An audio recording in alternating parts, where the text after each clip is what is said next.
अस्सलाम वालेकुम नाजरीन, क्या आप अंदाजा लगा सकते हैं कि दुनिया की सबसे ज्यादा ओबीस मुल्क कौन सा है? कौन सा ऐसा मुल्क है जहाँ पर दुनिया के सबसे ज्यादा मोटे लोग रहते हैं? सबसे पहला जवाब आपके दिमाग में शायद आएगा अमेरिका, लेकिन ये जवाब गलत होगा। इसका सही जवाब ये है बहरा ओकियानूस में मौजूद एक छोटा सा मुल्क नौरू के नाम से। यहाँ पर मौजूद 61% लोग ओबेसिटी का शिकार हैं और तकरीबन 90% लोग ओवरवेट हैं। क्या आप तसव्वुर कर सकते हैं कि ऐसा मुल्क जहाँ पर हर 10 में से 9 लोग ओवरवेट हों? ऐसा कैसे हो सकता है? इसके पीछे छुपी है एक खौफनाक कहानी क्रोनी कैपिटलिज्म की। आइए जानते हैं इस वीडियो में मुकम्मल तफसील। मैं हूँ मिसबा खान और आप देख रहे हैं ग्लोबल फैक्ट। वीडियो को लाइक करें और चैनल को लाजमी सब्सक्राइब करें। सबसे पहले ये जानना जरूरी है कि ओवरवेट और ओबीस लफ्जों में फर्क क्या है। इसके लिए हम एक आम इंडिकेटर का इस्तेमाल करते हैं जिसे BMI या बॉडी मास इंडेक्स कहते हैं। ये BMI कैलकुलेट करना बड़ा ही आसान है, आप अपने लिए भी कर सकते हैं। सबसे पहला स्टेप अपनी हाइट देखें क्या है। अगर आप अपनी हाइट को सिर्फ फीट या इंचेस में जानते हैं तो इसे मीटर्स में तब्दील करें। जैसे अगर आप 5.8 इंच हो तो ये 1.72 मीटर्स होगा। दूसरा स्टेप ये होगा कि अपना वजन किलोग्राम में चेक करें। मान लेते हैं आपका वजन 74 किलोग्राम है, तो तीसरी चीज अपने वजन को अपनी हाइट के स्क्वायर से तकसीम करें।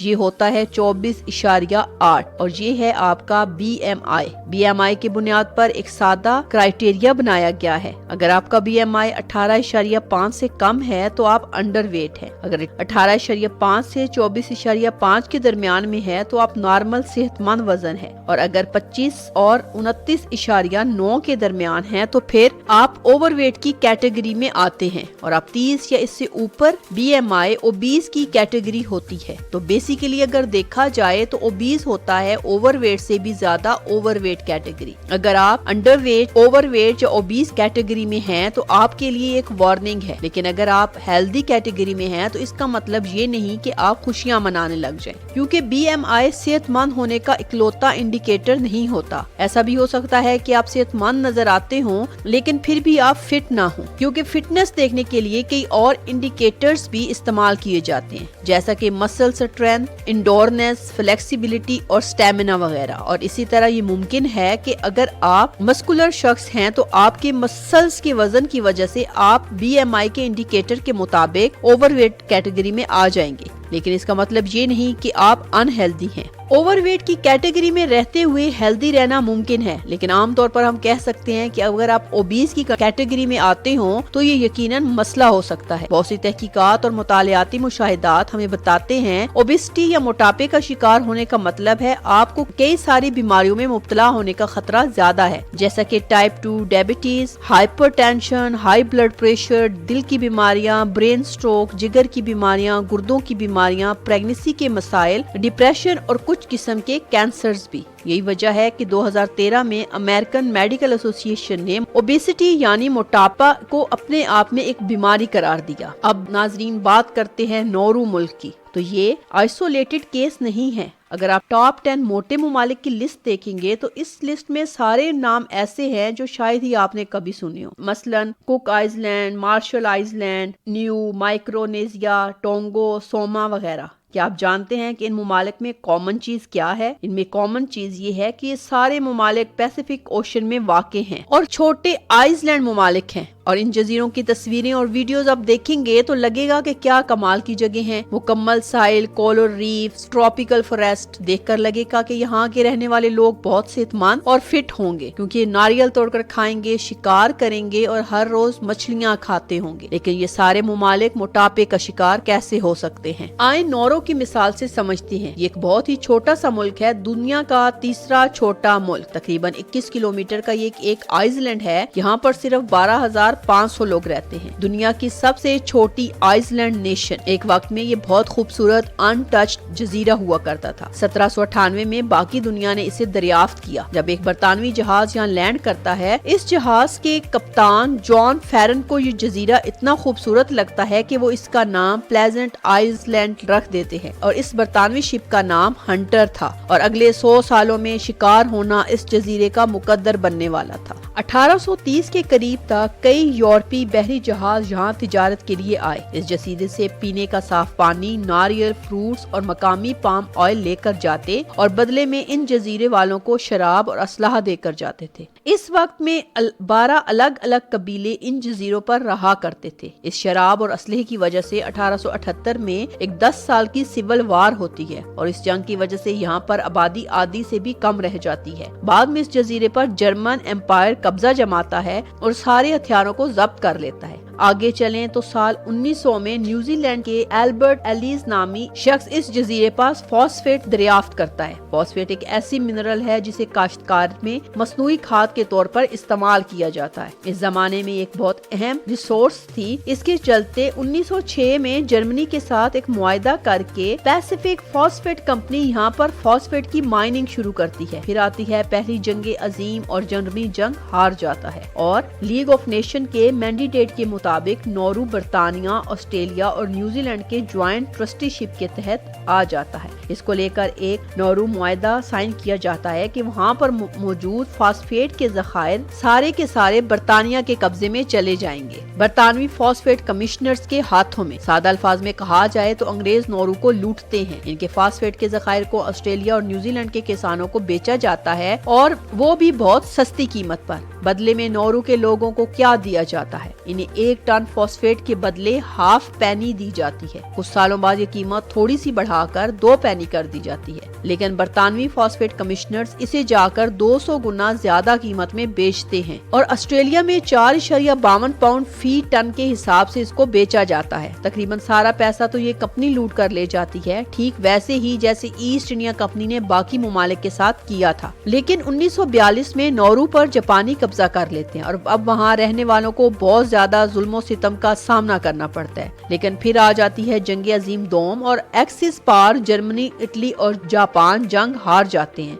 और फिर ये मुल्क दोबारा बर्तानिया, ऑस्ट्रेलिया और न्यूजीलैंड के कब्जे में आ जाता है। फॉस्फेट इंडस्ट्री दोबारा जिंदा होती है, बरामदात में इजाफा होता है, लेकिन 1968 में भी नौरू के लोगों को बहुत कम मुआवजा दिया जाता है। 1964 में ऑस्ट्रेलियाई हुकूमत ये पेशकश करती है कि नौरू में रहने वालों को साथ वाले जजीरे पर मुंतकिल कर दिया जाए और इनको ऑस्ट्रेलियाई शोहरियत दी जाए, लेकिन ये लोग अपनी मुनफरिद आइडेंटिटी खोना नहीं चाहते थे, ये खुद मुख्तारी चाहते थे।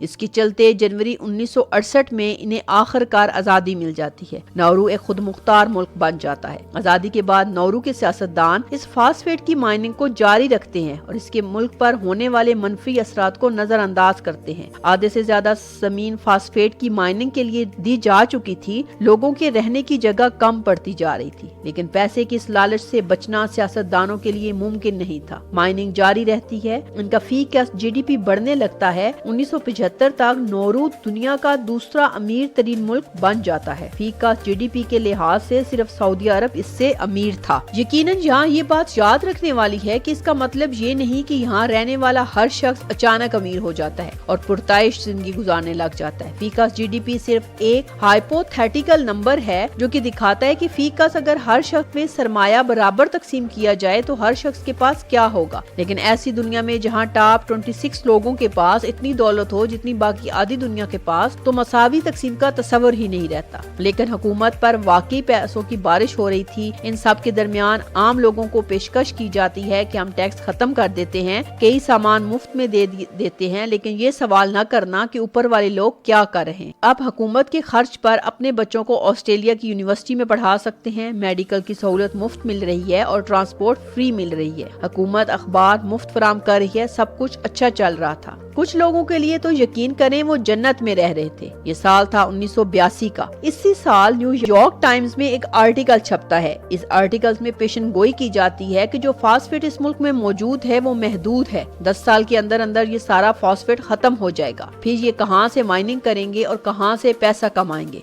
कैसे इस तर्ज जिंदगी को जारी रख सकेंगे। नौरू की वजीर मालियात जेम्स बॉब ने इस आर्टिकल के जवाब में कहा, tomorrow will take care of itself. जब कल आएगा ہوگا تو دیکھا جائے گا۔ 1990 تک آتے آتے کئی سارے فاسفیٹ کے ذخائر ختم ہونا شروع ہوئے، بہت ساری بین الاقوامی سرمایہ کاری کرائش ہو گئی، ان کی ایئر لائن بھاری نقصان پر چل رہی تھی، ملکی معیشت تباہی کے دہانے پر کھڑی تھی۔ اب حکومت سوچتی ہے کہ پیسے کمانے کے لیے کیا کیا جا سکتا ہے۔ 2001 میں آسٹریلیا نورو میں ایک سینٹر بناتا ہے تاکہ یہاں لوگوں کو پناہ دی جا سکے اور اس کے بدلے میں نورو کے لوگوں کو پیسہ دیا جائے۔ 2010 تک آتے آتے فاسفیٹ مکمل طور پر ختم ہو جاتا ہے، ملک میں بے روزگاری حد سے بڑھ جاتی ہے، اوپر سے اب موسمیاتی تبدیلیوں کے منفی اثرات بھی دیکھنے کو مل رہے تھے، ساحلی کٹاؤ کا خطرہ، سیلاب بہت زیادہ بڑھ گئے تھے، لیکن ان سب کی ذمہ داری مائننگ کو قرار دیا جاتا ہے۔ نورو کے 90% زمین بیکار ہو چکی ہے، یہاں پر جو لوگ رہ رہے ہیں وہ صرف جزیرے کے کناروں پر رہ رہے ہیں۔ فروری 2017 میں آسٹریلین لائرز الائنس نے آسٹریلوی حکومت کو خط میں لکھا کہ فاسفیٹ کی مائننگ کی وجہ سے اس ملک میں موجود جو زیر زمین پانی تھا وہ زہریلا ہو چکا ہے۔ اس کی وجہ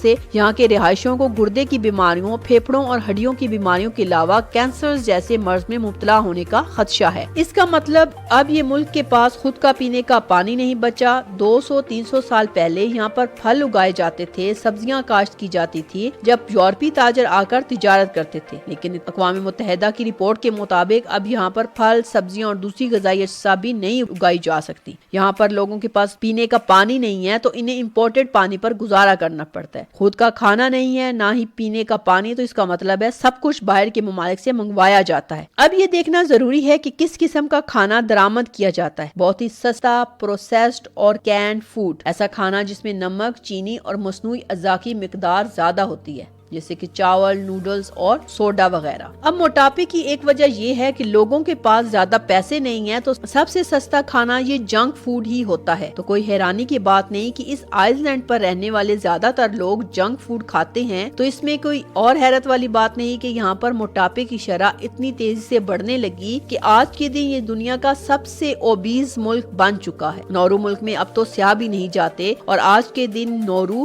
لیسٹ وزٹڈ ممالک کی فہرست میں پہلے نمبر پر آتا ہے۔ یہاں پر تقریباً 0 سیاح آتے ہیں، یہاں پر صرف بربادی کا راج ہے۔ تصور کریں کہ ایک ایسا ملک جو آج سے 35 سال پہلے دنیا کا دوسرا امیر ترین ملک تھا، آج کے دن یہ لیسٹ وزٹڈ ملک بن چکا ہے۔ آج کے دن اگر آپ وہاں جائیں تو ہر طرف موٹے لوگ نظر آئیں گے، بچوں میں بھی موٹاپے کی شرح بہت زیادہ ہے۔ حکومت لوگوں کو پیدل چلنے کے لیے موٹیویٹ کرنے کی کوشش کرتی ہے، لیکن اس چھوٹے سے آئس لینڈ پر لوگ چلنے کی بجائے اسکوٹر کا استعمال کرتے ہیں۔ حال ہی میں ایک ایسا کیس سننے میں آیا جہاں پر نورو میں ایک شخص نے لگژری فراری آرڈر کی اور جب تک وہ گاڑی پہنچی وہ شخص خود اتنا موٹا ہو گیا تھا کہ گاڑی میں فٹ ہی نہیں آ پایا۔ تو ناظرین، یہ کوئی مذاق نہیں، یہ واقعی ہوا تھا۔ ویسے صحت مند اور فٹ رہنے کا فنڈا بڑا سادہ سا ہے، اگر آپ صرف ہیلدی کھانا کھاتے ہیں اور وقت پر باقاعدگی سے ورزش کرتے ہیں۔ یہ 2 آسان سی چیزیں ہیں، لیکن زیادہ تر لوگ ان 2 بیسک چیزوں کے لیے وقت ہی نکال نہیں پاتے۔ وقت نہیں ہے ہیلدی کھانا کھانے کے لیے، اس لیے جو جنک اور فاسٹ فوڈ آسانی سے مل جاتا ہے اسے کھا لیتے ہیں اور پورے دن بھر کام یا پڑھائی کرتے ہوئے ورزش کا وقت ہی نہیں ہے۔ لیکن یہ کہانی صرف پیسیفک اوشنز کے جزیروں تک ہی محدود نہیں۔ امریکن جنک فوڈ کمپنیز کا اثر امریکہ کے آس پاس کے بہت سے ممالک پر دیکھا جا سکتا ہے، جیسا کہ میکسیکو کی مثال لے لیں۔ 2019 میں میکسیکو ایک ایسا ملک تھا جہاں پر کاربونیٹڈ سافٹ ڈرنکس ہائیسٹ استعمال کیے جاتے تھے۔ اس کی وجہ سے میکسیکو میں تقریباً 29% آبادی موٹاپے کا شکار تھی اور 65% لوگ اوور ویٹ تھے۔ یہ سب سن کر آپ کو امریکی کمپنیوں پر غصہ آئے گا، لیکن اس غصے کو کمپنیوں اور حکومتوں تک ہی محدود رکھیں، کیونکہ ایسا نہیں ہے کہ امریکہ میں موجود عام آدمی ایک صحت مند زندگی گزار رہا ہے۔ ایک عام امریکی نے نورو کو تباہ نہیں کیا، ایک عام آسٹریلوی کسان نے پیسیفک آئس لینڈ کی قوموں کو تباہ نہیں کیا۔ یہ کام کیا ہے کچھ کارنی کیپٹلسٹ نے اور ان بڑی بڑی کمپنیوں نے، وہ کمپنیاں جنہیں فرق نہیں پڑتا کہ آپ کتنے صحت مند ہیں اور آپ کتنی ہیلدی خوراک لے رہے ہیں اور آپ کو کتنا جنک فوڈ کھلایا جا رہا ہے۔ جب تک وہ رقم دولت کما رہے ہیں انہیں اس بات کی کوئی پرواہ نہیں۔ امریکہ اور آسٹریلیا کی عوام میں موٹاپے کی شرح بہت زیادہ ہے، تو کوئی بھی ملک ہو ناظرین، یہ کرپٹ سیاست دان اور ان کے کرونک کیپٹلسٹ دوست منافع کے لیے کسی بھی حد تک جا سکتے ہیں۔ ایسا تو ہے نہیں کہ کسی امریکی کرونک کیپٹلسٹ نے کہا ہو کہ میں اپنی ان ہیلدی شوگری سوڈا یا پروسیسڈ میٹ یا جنک فوڈ کو اپنے امریکی شہریوں کو نہیں بیچوں گا۔